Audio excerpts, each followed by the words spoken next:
Welcome back to Frienditas, the channel where two introverts do the one thing homebodies never do: leave the house. In this video, we explore Omoromachi, a neighborhood that used to be a US military residential area. We check out the only teamlab experience in Okinawa known as Teamlab Future Park. It smells nice. We explore a large San-A mall complex. The first time we came here, we were pretty shocked by the size. And we eat foods that remind us of our childhoods. Very nostalgic for me. In my tummy. This is our day at Omoromachi. Good morning. Good morning. From the station. Today we're at the Tsubogawa station and we're on our way to the Omoromachi station. The Yui Rail is the single only rail line, train line in Okinawa, specifically in Naha. It's elevated, so you get to see a lot of the city. It goes from Naha Airport to Tedako Uranishi. It does span a pretty good amount of distance, but it is only one, and depending on what time of departure, you'll either have a 2-car train or a 3-car train, and 3 cars is the max amount. It's a pretty small system, but really convenient for us when we're here. So today, the reason we're going there is because we actually chanced upon a team lab here. It looked really fun. We decided that we wanted to go there too. We didn't plan to do that before coming here. We didn't even know that they had a team lab here. We are going to go to our 3rd one in our Japan adventures. It was so funny when we came across it, we were like, what?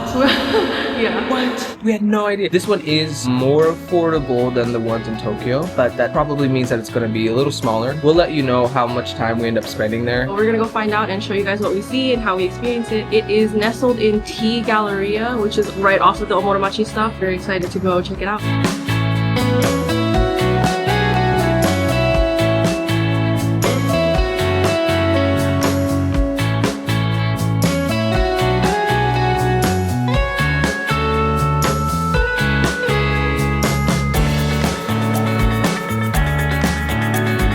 Made it to Omoromachi. This is T-Galleria. It's connected to it through this sky bridge. So the Yui line, it's just the single line because apparently with World War II, there was a lot of damage that was done to Okinawa, and Okinawa used to have a rail system on the island and it was all blown up by the war, and that's devastating. After World War II, Okinawa was occupied by the US for like almost 30 years, and during that time, the US brought in their car-centered infrastructure. It's kind of shocking to learn about that because there used to be more rail options on the island. We really like this Yui rail and we're hoping that we could see more infrastructure like this for the island. Our observation in real time is that there's a demand for this. We've seen all kinds of people on the Yui line, from like young to elderly too. It's just everyone's using it. And it's not just tourists.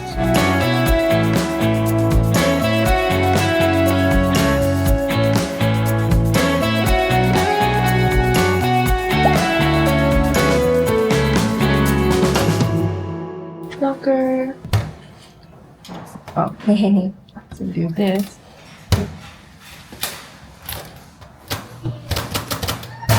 What's nice is you get your coin back after you're done. This experience is similar to teamlab Borderless, which we went to when we were in Tokyo along with teamlab Planets. You can watch those videos on our channel. When you enter, you start walking on this uneven terrain where there's a bunch of drawn critters that you can interact with by touching them or stepping on them. It smells nice. It starts as a hallway that then opens up into a very big, wide space. The further we went into this big open space, we noticed there was a section for people to draw these critters because actually they're hand-drawn by the people who visit this team labs. The instructions are included. You grab a piece of paper that has the outline of your choice. I chose a snake. And I chose this guy. It says it in English, I forgot what it was though. We sat and colored for a bit, taking our sweet time. It was pretty meditative because the music they play in the background is soft and ambient and the lights are dim. By the end, this is what our critters look like. Once they were scanned in, they immediately appeared on the wall. You can see the snake and the salamander. They show up in a way where they kind of move in a free-flowing pattern. So sometimes it might not translate completely with how you colored it in versus how they show up when they move, but regardless, they're very cute and it's fun to run after them and try to find them, and then also see other people's creativity for their critters. The algorithm has your critters walking around in specific ways. They either multiply or disappear based on certain parameters. We're not really sure. Before they disappear though, they start to turn into this flower pattern. You can see my snake at this point is so covered that it's probably about to disappear.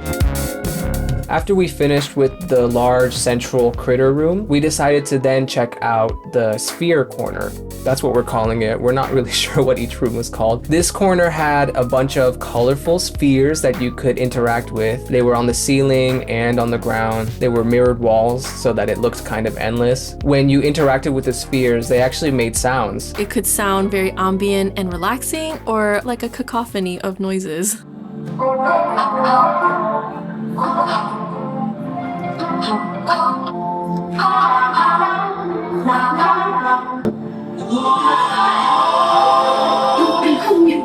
After the colorful spheres, we headed towards the hopscotch corner. It was pretty fun because we were interacting with it as if it was regular hopscotch. It really brought us back to being kids. This room had a bunch of projected worlds of these little people that you could interact with by placing objects onto tables or the walls. These 3D objects that we can touch interacts with their 2D world, setting up obstacle courses or environments for them to be able to move around. This next room was one of my favorites because it was an interactive way to kind of learn maybe the origins of kanji. It was fun because when you touched the kanjis, it would turn into what that kanji represented. We touched every single symbol and wanted to see what the animation would show us. It was about discovery and it felt pretty magical.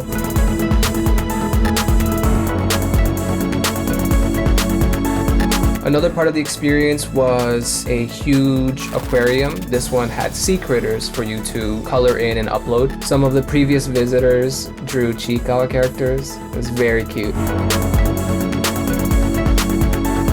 And the last room of this team lab was this slide. There are workers there who help facilitate it, so you kind of have to wait in line if there are other people there. We just had to try this. It looked too much fun, and we were already having a lot of silly, goofy fun here, so it was a great way to kind of end our visit here at teamlab Future Park.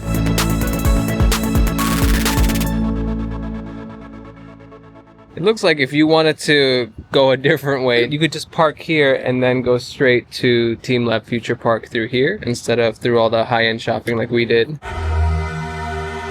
We just finished Team Labs and it was pretty short, like we thought it would be. Yeah, it is smaller than the other two that we've been to. We only went to the other two in Tokyo. Team Lab Planets and Borderless. We do have videos on that if you want to check them out. But yeah, this being our third one here in Okinawa, we kind of figured it would be smaller. because the price was like half. I think the demographic is families because the kids were having a lot of fun for sure. So while there were a bunch of kids and families there, it wasn't a lot of people at the same time. It kind of makes sense that in Okinawa it's geared more towards kids because we've been talking to our host and the birth rate in Okinawa is the one that isn't in decline. There's so many kids and families here and we see that every time we go out. It's not like we haven't seen kids when we're out in other cities, but here I almost feel like there's more kids than there are adults half the time. I think it's fitting because if you've been watching this channel, you know that Okinawa is pretty close to us in a way to kind of reconnect with that childhood self. I feel like this was pretty appropriate. It was, yeah.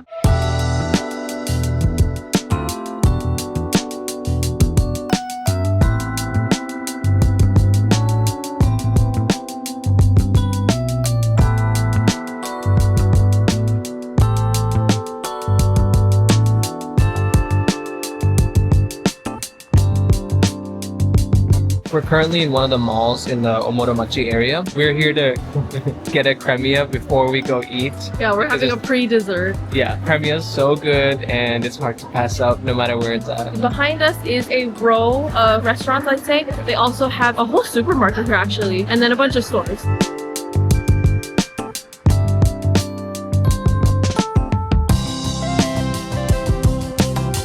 The first time we came here, we were pretty shocked by the size. This building or set of buildings takes up a lot of space, so it's a pretty big mall area. And this is the place that we'll see a lot of families and a lot of kids at, Yeah. especially on a holiday or a weekend. In front of us is the Okinawa Prefectural and Art Museum. This is all relatively new construction, according to our host, who said that this area used to be one of the bases that was then given back to Okinawa, so then it's relatively new development. Our host did say malls and even round one, so kind of like this gaming arcade. During typhoons, families, they don't want to be bored stuck at home, so they actually just go park at either the mall or arcade, and then they just stay there during typhoons. It's like a funny thing to me that these malls don't just shut down because of typhoon, they actually become busy. I like that. The community kind of gets together. I think especially if you're from here or an area that gets a lot of hurricanes or typhoons, it's almost normal. You don't freak out as much as maybe the news would have you. Foreshadowing for the next spot. We got our cremia. We both got swirls, but I got the chocolate cone. And I got vanilla. So good. We don't know why there aren't Premia stores, just Premia stores. They tend to be in malls or random locations. I have never seen a cremia store. That's why we always get excited when we see a Premia. If you haven't had Premia yet, we absolutely recommend it. One of the best ice creams out there. It's a creamy soft serve. The cone, that biscuit flavor cone, I like waffle cones, but biscuit cones, amazing, my favorite. game changer. Premia, sponsor us. We're complimenting you guys so much. Every time.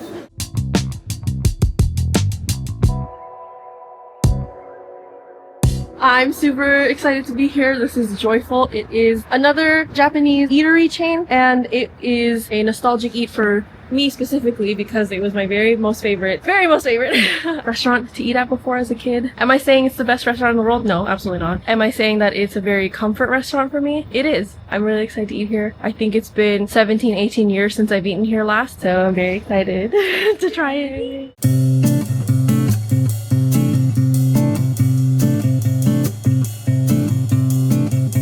The robot that comes around has music that plays. It has arrival music, and then after you get the meal, it has departure music. You have to press a button, it turns around and starts playing a goodbye song. Very corporate pop. So I got the tuna bowl with Okinawa soba, classic. And then I also got the tuna bowl with the ebi fry and hamburg steak combo. As a kid, I used to always get this set, minus the tuna bowl. And you know I loved Okinawa soba. Ebi fry.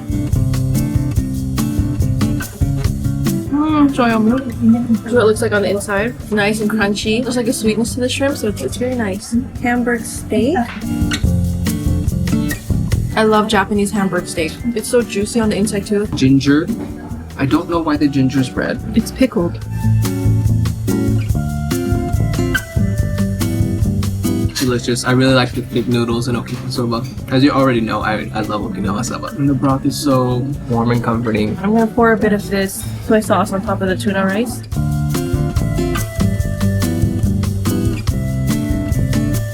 There's shiso in this, the perilla leaf. Ooh, very good. Mixed with the wasabi and the tuna and seaweed and green onions, rice. It's so simple, but it's a really delicious dish. So this feels very nostalgic for me.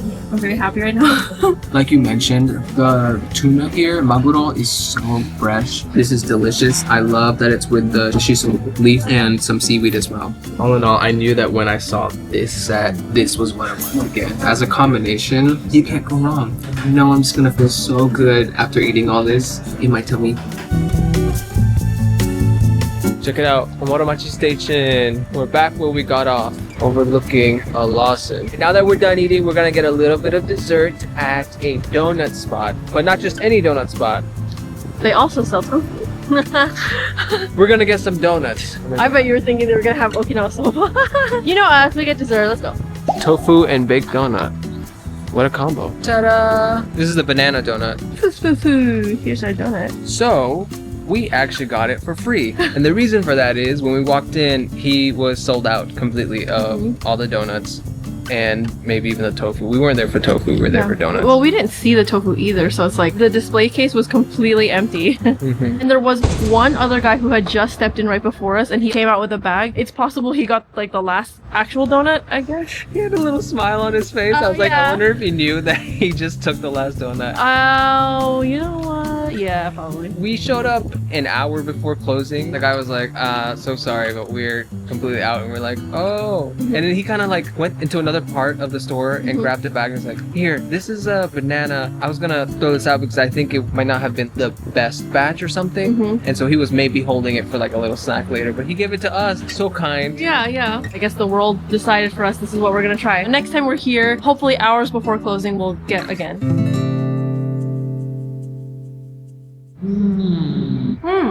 There's banana filling inside. You're kind of hit with this just banana jammy filling taste. I don't think that this is your regular flour or yeast donut. This honestly feels like I'm eating banana bread as a donut. It's really good, actually. I really like it. That's exactly how I would describe it too. Banana bread as a donut. Because I'm looking at the bread texture. This doesn't look like yeast or flour. Not too sweet, very much that classic banana flavor. I'm so happy because otherwise this was where we were gonna end, because this was gonna be our dessert. Be like, we got no dessert, Yeah. but that was so nice of him. Really happy he gave it to us. We still get to try it, and it's delicious. Thank you, universe. Thank you, universe. Thank you, mister. Thank you. This has been a nice surprise of traveling in general, is having moments like this where things just kind of work out for us in ways that we couldn't have foreseen. This isn't the first time this has happened. This is partly why we travel too. I just know that there are so many kind people out there who we want to meet and like have encounters with, and this random donut shop being another example of that. Yeah. I'm so grateful. Here's where we'll sign out for the day. It's been a really lovely, silly, whimsical, fun day. Pretty chill day too. Actually, part of why we planned to go to teamlab today was the weather was forecasted to just be overcast. Teamlab is just indoors, so the scenery of the day was just going to be teamlab. But